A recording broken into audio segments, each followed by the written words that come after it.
पितृपक्ष की कथा। पितृपक्ष की लोक कथा के अनुसार जोगे तथा भोगे दो भाई थे। दोनों अलग अलग रहते थे। जोगे धनी था और भोगे निर्धन।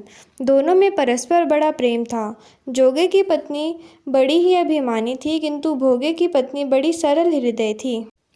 पितृपक्ष आने पर जोगे की पत्नी ने उससे पितरों का श्राद्ध करने के लिए कहा, तो जोगे इसे व्यर्थ का कार्य समझकर टालने की चेष्टा करने लगा।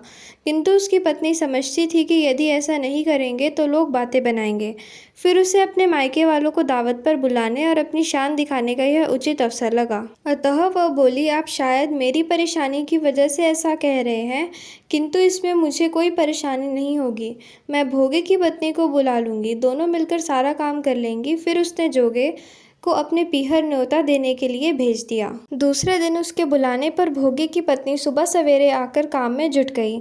उसने रसोई तैयार की, अनेक पकवान बनाए, फिर सभी काम निपटाकर अपने घर आ गई।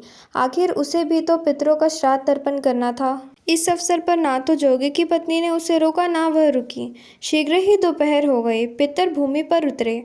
जोगे भोगे के पितर पहले जोगे के यहाँ गए तो क्या देखते हैं कि उसके ससुराल वाले वहाँ भोजन पर जुटे हैं। निराश होकर वे भोगे के यहाँ गए। वहाँ क्या था, मात्र पितरों के नाम पर अघियारी दे दी गई थी।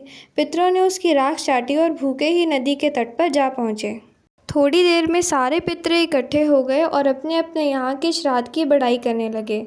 जोगे भोगे के पितरों ने भी अपनी आप बीती सुनाई।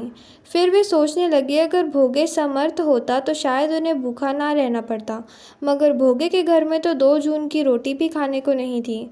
यही सब सोचकर उन्हें भोगे पर दया आ गई। अचानक वे नाच नाच कर गाने लगे, भोगे के घर धन हो जाए, भोगे के घर धन हो जाए। सांझ होने को हुई।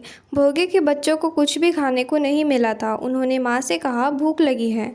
तब उन्हें टालने की गरज से भोगे की पत्नी ने कहा, जाओ, आंगन में हौदी औधी रखी है, उसे जाकर खोलो और जो कुछ मिले वह बांटकर खा लेना। बच्चे वहां पहुंचे तो क्या देखते हैं कि हौदी मोहरों से भरी पड़ी है। वे दौड़े दौड़े माँ के पास पहुंचे और उसे सारी बातें बताई।